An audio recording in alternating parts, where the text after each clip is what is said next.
कक्षा 11 भौतिकी first unit का सेकेंड लेसन मापन और मात्रक में आपका स्वागत है।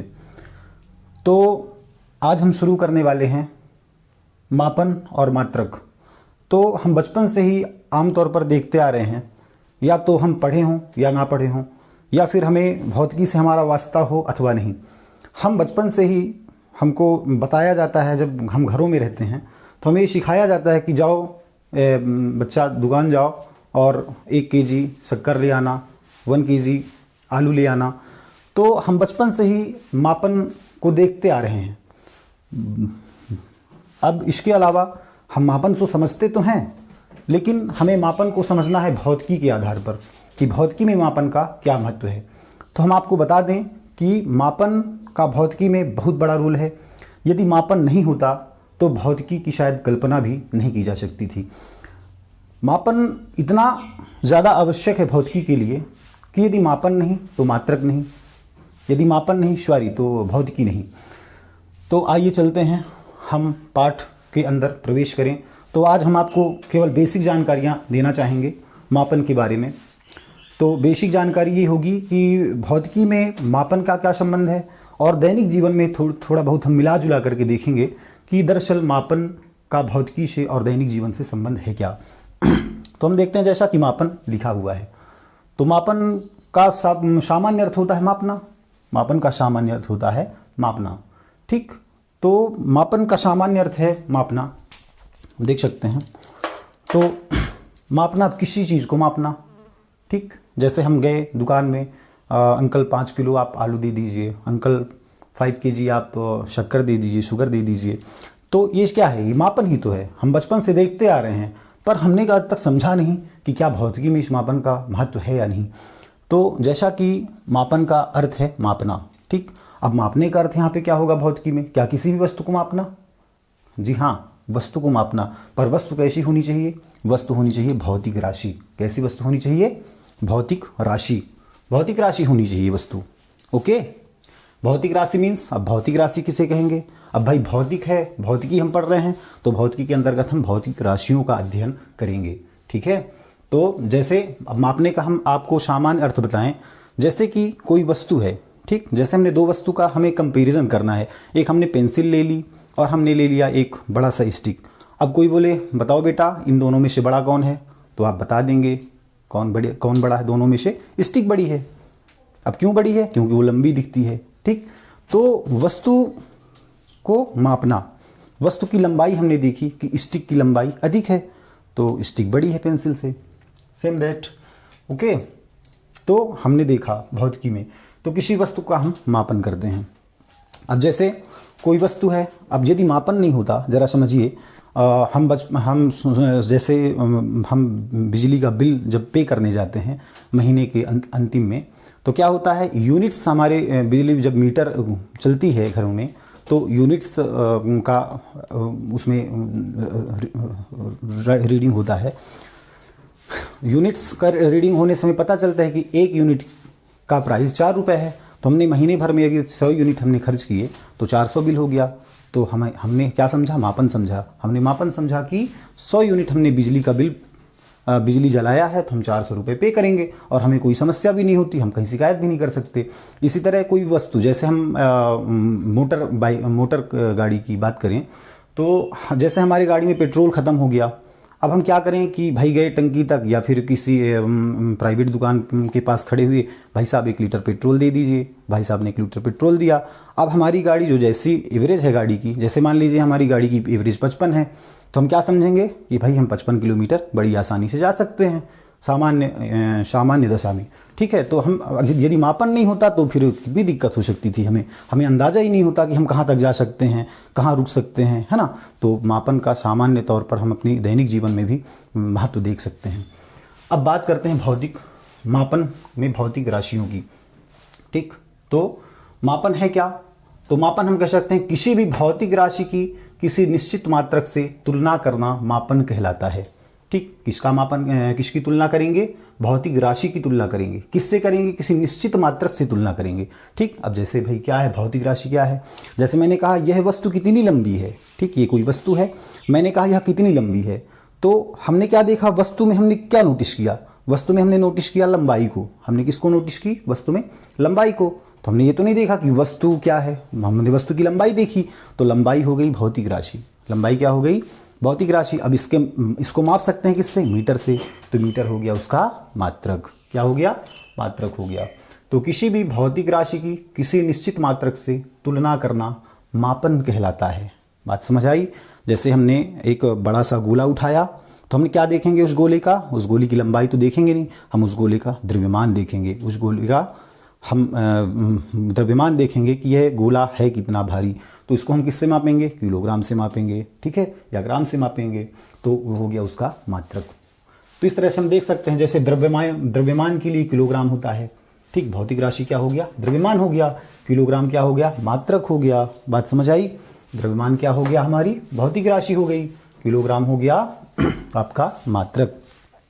उस तरह लंबाई आपकी हो गई भौतिक राशि, मीटर आपकी हो गई मात्रक, समय हो गया आपका भौतिक राशि, सेकंड हो गया मात्रक। बात समझ आई?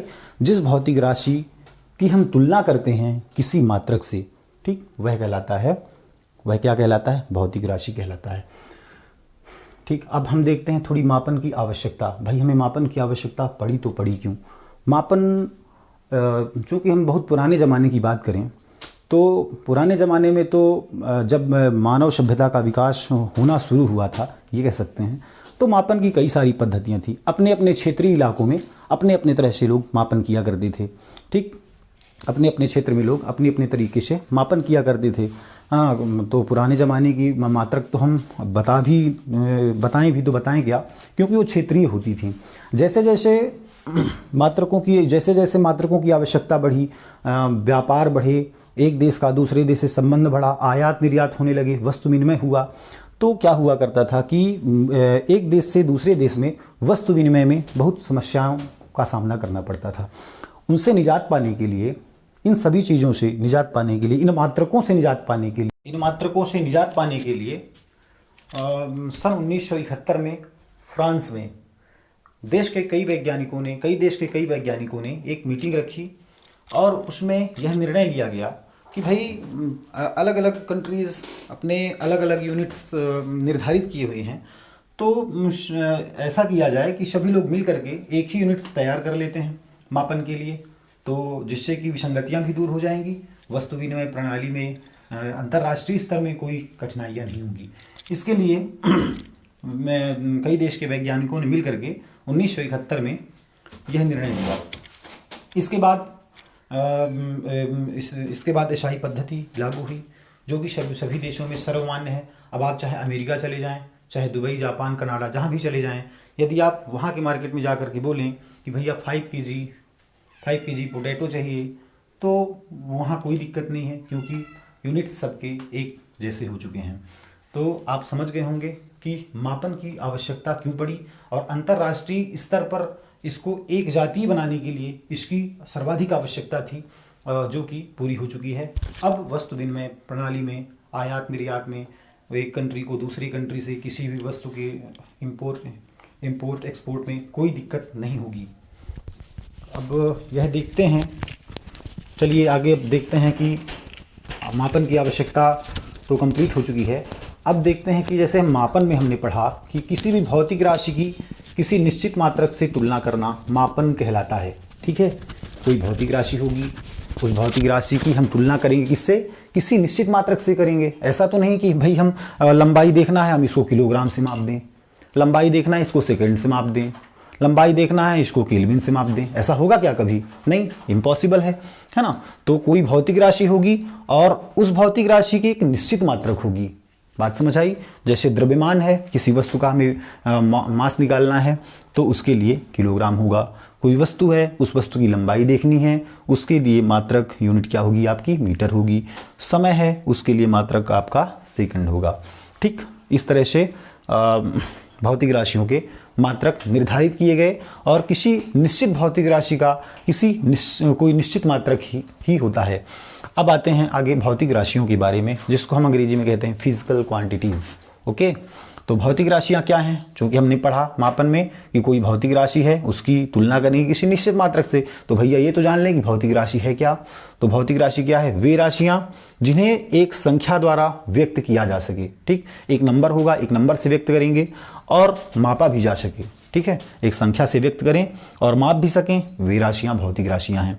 जैसे हम कहें कि कोई वस्तु है, ठीक, वस्तु की लंबाई है 5 मीटर, तो 5 क्या हो जाएगा उसमें, और भौतिक राशि इक्वल है क्या? संख्यात्मक मान गुणित मात्रक।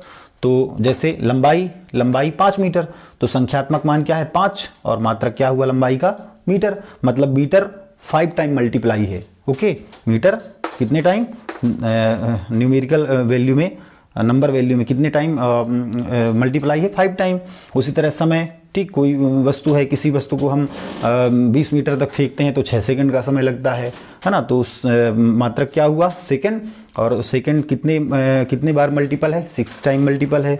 ठीक है, इस तरह द्रव्यमान किसी वस्तु का 5 kg है ना। तो ये भौतिक राशियां हैं, वे राशियां जिनका हम यथार्थपूर्वक मापन कर सकें, बिल्कुल एग्जैक्ट मापन कर सकें। जैसे हमने कहा कि इस स्टिक की लंबाई 10.7 सेंटीमीटर है, तो चाहे आप कनाडा चले जाएं, चाहे जर्मनी, फ्रांस, कहीं भी चले जाएं, इस स्टिक की लंबाई 10.7 सेंटीमीटर ही होगी। क्यों?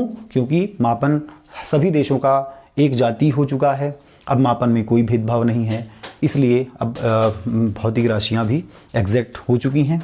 ठीक, अब हम बात करते हैं भौतिक राशियों के प्रकार की। तो भौतिक राशियां 2 प्रकार की होती हैं। ठीक, मूल राशियां और व्युत्पन्न राशियां। अब मूल राशियां क्या हैं? इसको अंग्रेजी में बोलते हैं फंडामेंटल क्वांटिटीज़, मूल राशियां। तो भौतिक राशियां 2 प्रकार की होती हैं, मूल राशियां और व्युत्पन्न राशियां। पहली राशि हुई मूल राशि, फंडामेंटल क्वांटिटीज़। फंडामेंटल क्वांटिटीज़ क्या हैं? वे राशियां जिन्हें व्यक्त करने के लिए अन्य भौतिक राशियों की आवश्यकता नहीं होती, वे राशियां मूल राशियां कहलाती हैं। अब इस चीज़ को हम आपको एग्जाम्पल से समझाएंगे कि देखो भाई, ये तो ऐसे हुआ नहीं कि मूल राशियां हमने पढ़ा बचपन से ही कि 7 मूल राशियां हैं और जितनी भी राशियां बची वे व्युत्पन्न राशियां हैं, ऐसा कुछ नहीं था। जब हुआ ये कि जब 1971 में कई वैज्ञानिकों ने एक मीटिंग करी, तो उन्होंने देखा कि भाई कई सारे मात्रक होते हैं, तो उन सब मात्रकों में सभी वैज्ञानिकों ने एक मत होकर के और ये निष्कर्ष निकाला कि भाई ये जो मात्रक हैं, ये जो फंडामेंटल क्वांटिटीज़ हैं, तो ये सभी में लागू होते हैं और इनमें देखा कि इनका आपस में कोई संबंध नहीं है, ये एक दूसरे से पूर्णतः स्वतंत्र होते हैं, बिल्कुल फ्री होते हैं टोटली, और इनसे जो भी मात्रक बनेंगे इनकी सहायता से बनाए जाएंगे। ऐसा इन सभी मात्रकों में एक भौतिक राशियों में चुना गया, क्योंकि पहले भौतिक राशियां ना तो मूल राशियां थी ना तो व्युत्पन्न राशियां थी, केवल भौतिक राशियां थी। और जब उन भौतिक राशियों में से ये निचोड़ निकाला गया कि इनसे मिल करके ये राशियां बन सकती हैं, ऐसी राशियों को अलग किया गया जो कि एक दूसरे से भी बिल्कुल स्वतंत्र हैं और वो खुद परिभाषित हैं, स्वपरिभाषित हैं, वो उनको परिभाषित करने के लिए किसी अन्य मात्रक की आवश्यकता नहीं है। जैसे लंबाई, अब लंबाई को परिभाषित करने के लिए किसी मात्रक की आवश्यकता है क्या? नहीं, आप परफेक्ट हैं कि लंबाई मतलब एक पॉइंट से दूसरे पॉइंट तक की दूरी या फिर किसी वस्तु की लंबाई, आप परफेक्ट हैं। द्रव्यमान, किसी वस्तु का मास, ठीक है, किसी वस्तु का द्रव्यमान, तो इसको व्यक्त करने के लिए मेरे हिसाब से, और मेरे हिसाब से क्या, ये तो फिजिक्स के हिसाब से ही, इसे व्यक्त करने के लिए किसी अन्य मात्रक की आवश्यकता बिल्कुल नहीं है।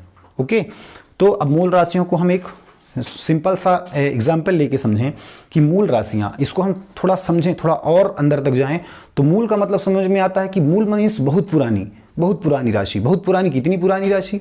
इतनी पुरानी राशि कि उससे सब कुछ उत्पन्न हुआ हो, वह किसी से उत्पन्न ना हुआ हो।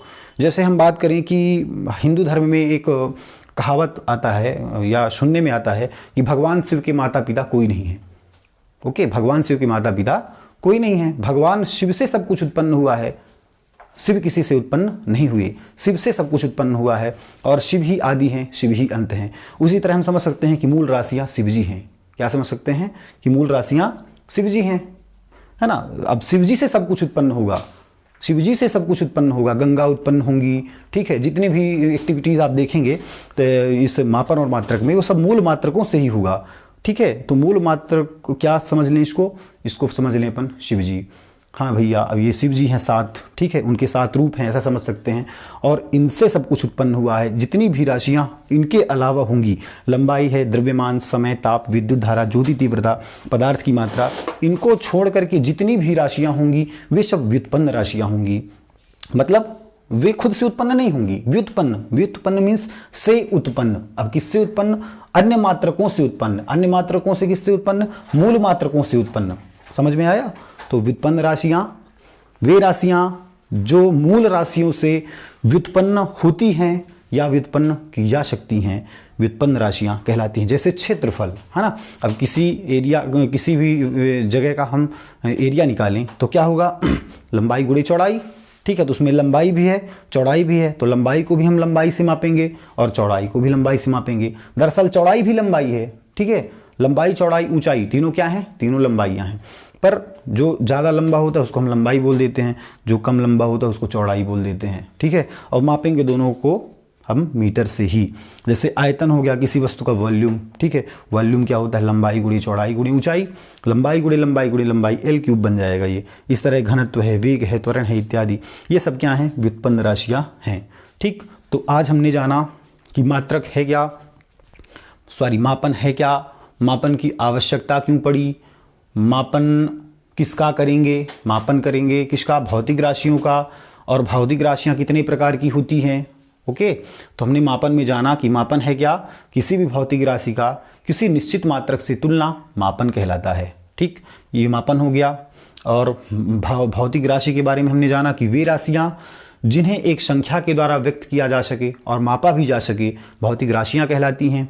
भौतिक राशियों को हम संख्यात्मक मान गुणी मात्रक से दर्शाते हैं। जैसे लंबाई 5 मीटर, समय 6 सेकेंड, द्रव्यमान 5 किलोग्राम इत्यादि। फिर हमने जाना मूल राशियाँ। तो मूल राशियों को हमने एग्जाम्पल देकर के भी समझाया कि फंडामेंटल क्वांटिटीज। मूल मीन्स बहुत पुरानी, बहुत पुरानी मीन्स इतनी पुरानी कि उससे सब कुछ उत्पन्न हुआ हो, वह किसी से भी उत्पन्न ना हुआ हो। हमने एग्जाम्पल देके समझाया भगवान शिव का, ठीक है। तो मूल राशियाँ 7 प्रकार की होती हैं, लंबाई, द्रव्यमान, समय, ताप, विद्युत धारा, ज्योति तीव्रता, पदार्थ की मात्रा। और इन 7 को छोड़ करके, और इसमें 2 पूरक मूल मात्रक भी होते हैं, समतल कोण और घन कोण। उसको नहीं लिखे हैं, सॉरी, उसके लिए अगली वीडियो में हम बता देंगे उसको भी।